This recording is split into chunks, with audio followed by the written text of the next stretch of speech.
Assalamualaikum warahmatullahi wabarakatuh.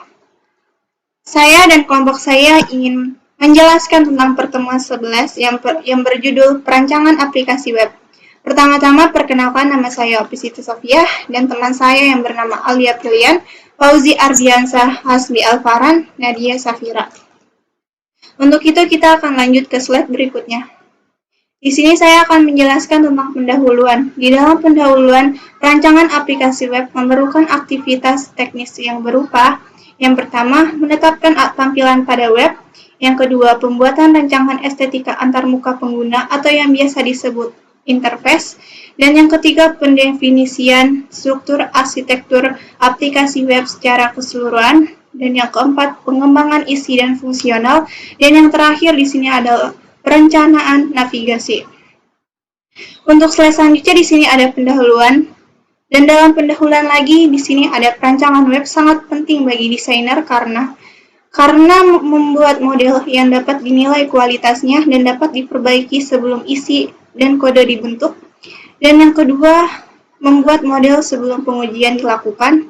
Yang ketiga, karena membuat model sebelum end user yang berjumlah besar menggunakan aplikasi. Untuk di sini, untuk langkah-langkah membuat web design dengan membuat yang pertama perancangan isi, yang kedua perancangan estetika atau yang biasa disebut perancangan grafis, yang ketiga perancangan arsitektural, yang keempat perancangan antarmuka atau interface, dan yang kelima perancangan struktur navigasi, dan yang keenam perancangan komponen. Untuk di slide selanjutnya di sini ada contoh desain berupa link. Di sini ada header maupun footer, ada menu, section tengah dan section kanan. Untuk di slide selanjutnya di sini ada sifat-sifat dari aplikasi web tersebut.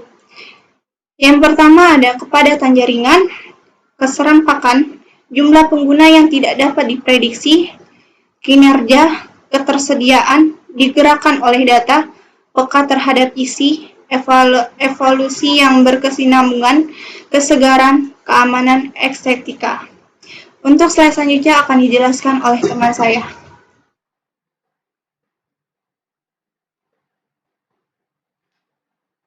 Assalamualaikum warahmatullahi wabarakatuh. Perkenalkan, nama saya Fauzi Ardiansah. Saya akan melanjutkan presentasi dari teman saya. Saya akan menjelaskan kualitas perencanaan aplikasi web. 1. Keamanan. Kemampuan aplikasi web dan lingkungan server untuk mencegah akses yang tidak sah dan mencegah serangan-serangan yang berasal dari luar. 2. Ketersediaan. Pengukuran atas persentase waktu yang tersedia bagi aplikasi web untuk dapat digunakan oleh user. 3. Skalabilitas. Aplikasi web mampu mengakomodasi kebutuhan terhadap jumlah end user yang semakin bertambah. 4. Waktu untuk masuk ke pasar ditinjau dari sudut pandang bisnis. Ini contoh desain login dari sudut pandang keamanan. Sebaiknya user tidak memilih dari beberapa data yang disediakan. Saat login, user tidak dapat melakukan aktivitas lainnya kecuali login. Jika menjelaskan tanggal, sebaiknya menggunakan format tanggal, bukan format jam dengan titik 2. Kualitas aplikasi web. 1. Kemudahan penggunaan. Kemudahan pembahasan situs global. Umpan balik dari user dan fitur-fitur bantuan. User interface dan fitur-fitur estetika. Fitur-fitur khusus. 2. Fungsionalitas, kemampuan pencarian dan penerimaan, fitur-fitur navigasi dan penambahan browsing, fitur-fitur aplikasi yang berhubungan dengan lingkungan. Ketiga, kendalaan, pembetulan pemrosesan tautan atau link, pemulihan dari kesalahan, validasi dan pemulihan pada user.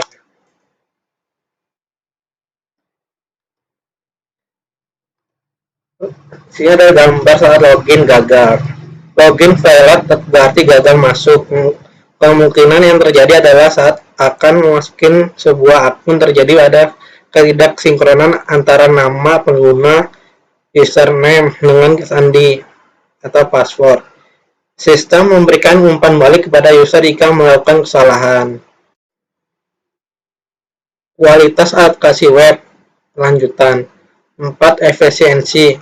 Kinerja waktu tanggap aplikasi web. Kecepatan pembentukan halaman-halaman. Kecepatan penggambaran grafik-grafik. Kemudahan pemeliharaan. Kemudahan untuk dilakukan koreksi. Keamanan aplikasi web untuk beradaptasi. Kemudahan aplikasi web untuk dikembangkan. Saran perancangan web yang baik. Sasaran perancangan web yang baik. 1. Kesederhanaan. Simplicity. Fungsi-fungsi mudah digunakan dan mudah dipahami. 2. Konsistensi. Konstruksi perancangan isi dibuat secara konsisten. Misalnya jenis font yang sama pada semua dokumen teks, skema, warna, dan gaya yang konsisten. 4. Identitas. Estetika user interface dan perancangan navigasi harus konsisten dengan lingkungan aplikasi untuk apa aplikasi itu dibuat untuk dikembangkan. 4. Ketangguhan. User pada umumnya mengharapkan isi dan fungsi relevan terhadap kebutuhan user. Saya akan melanjutkan penjelasan dari teman saya. Ada sasaran perancangan web yang baik. Yang kelima, kemudahan melakukan navigasi dalam aplikasi, yaitu aplikasi web seharusnya dirancang sedemikian rupa sehingga tampilannya intuitif dan hasilnya dapat dengan mudah diramalkan. Yang keenam, ada daya tarik visual atau visual appeal, yaitu tampilan isi, rancangan user interface, pengaturan warna, keseimbangan yang harus terjadi di antara teks, grafik, dan media lainnya. Mekanisme navigasi sangat memiliki kontribusi pada daya tarik visual. Yang ketujuh, ada kompatibilitas atau compatibility, yaitu aplikasi web akan digunakan pada berbagai jenis lingkungan eksekusi aplikasi yang berbeda atau hardware, OS, browser, dan koneksi internet. Di sini ada contoh desain web. Selanjutnya, ada perancangan antarmuka. Salah satu tantangan membuat user interface adalah bagaimana caranya user masuk ke aplikasi. Sasaran-sasaran user interface adalah untuk 1. Menetapkan suatu jendela yang konsisten untuk meletakkan isi-isi dan fungsionalitas yang disediakan oleh user interface. Yang kedua, memandu user melalui serangkaian interaksi dengan aplikasi web yang dikembangkan. Yang ketiga, mengorganisasikan pilihan-pilihan navigasi dan isi-isi yang dapat dilihat user yang dapat berupa menu navigasi, ikon grafis, dan gambar-gambar grafis. Selanjutnya di sini ada contoh desain web berbasis Android. Selanjutnya ada perancangan estetika. Perancangan estetika atau perancangan grafis merupakan tambahan artistik yang sering digunakan untuk melengkapi aspek-aspek teknik dari perancangan aplikasi web. Tata letak yang baik pada perancangan interface.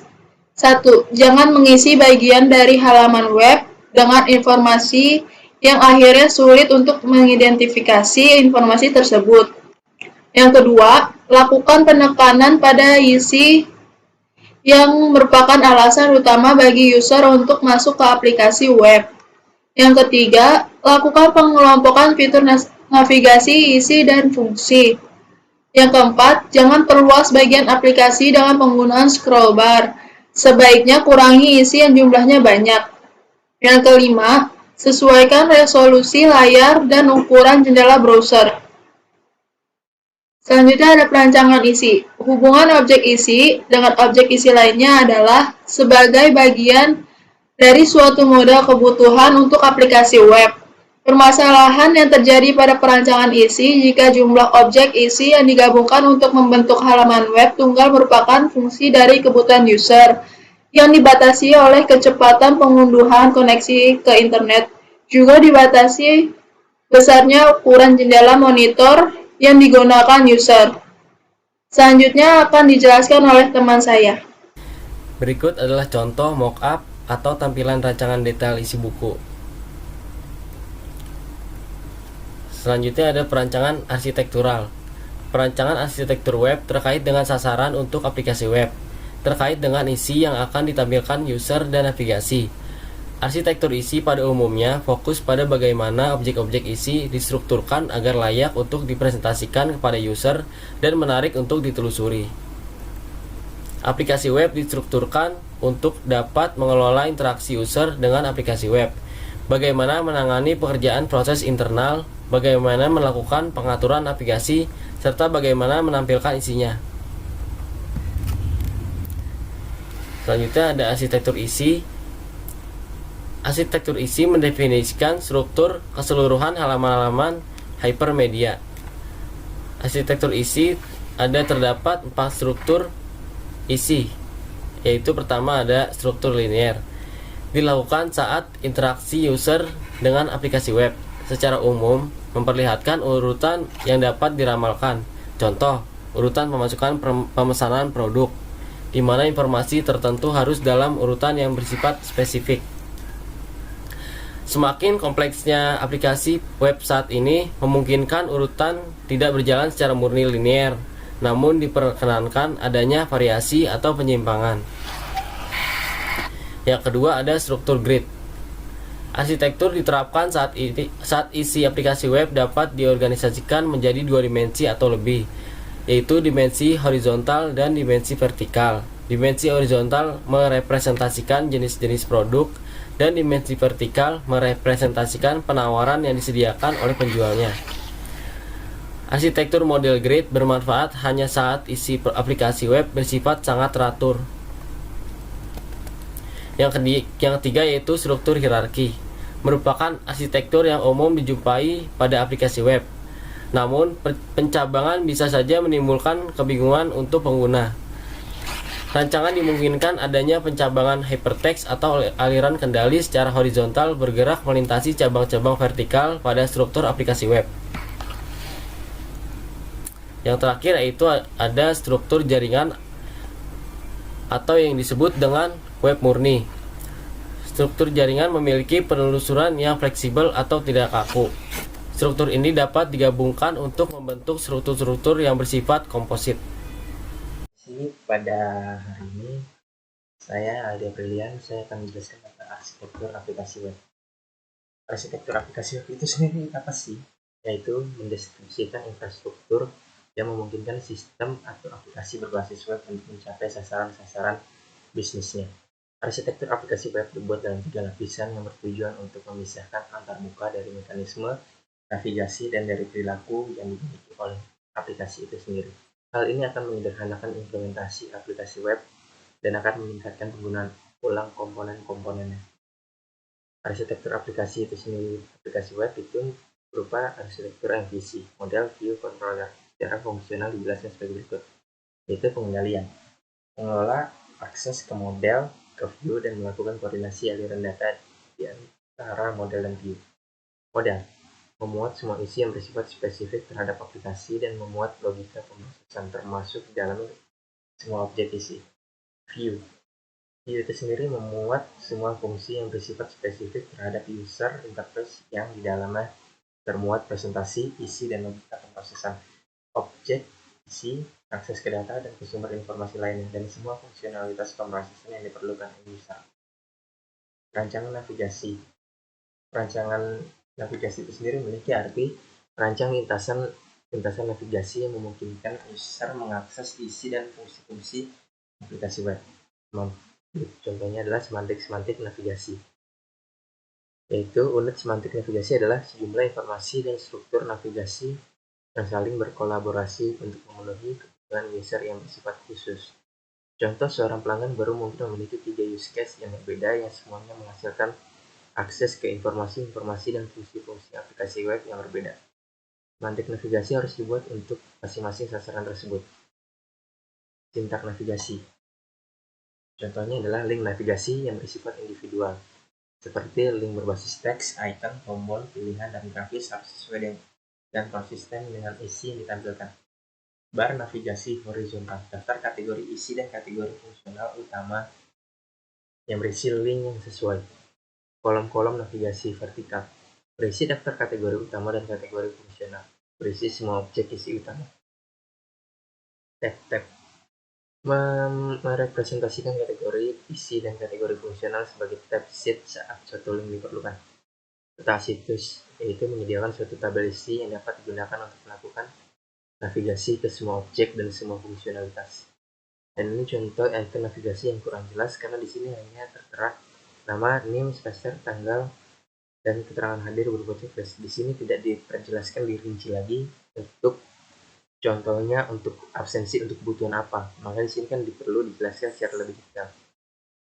Itu saja presentasi yang bisa saya sampaikan pada hari ini. Kurang lebihnya mohon maaf. Wassalamualaikum warahmatullahi wabarakatuh.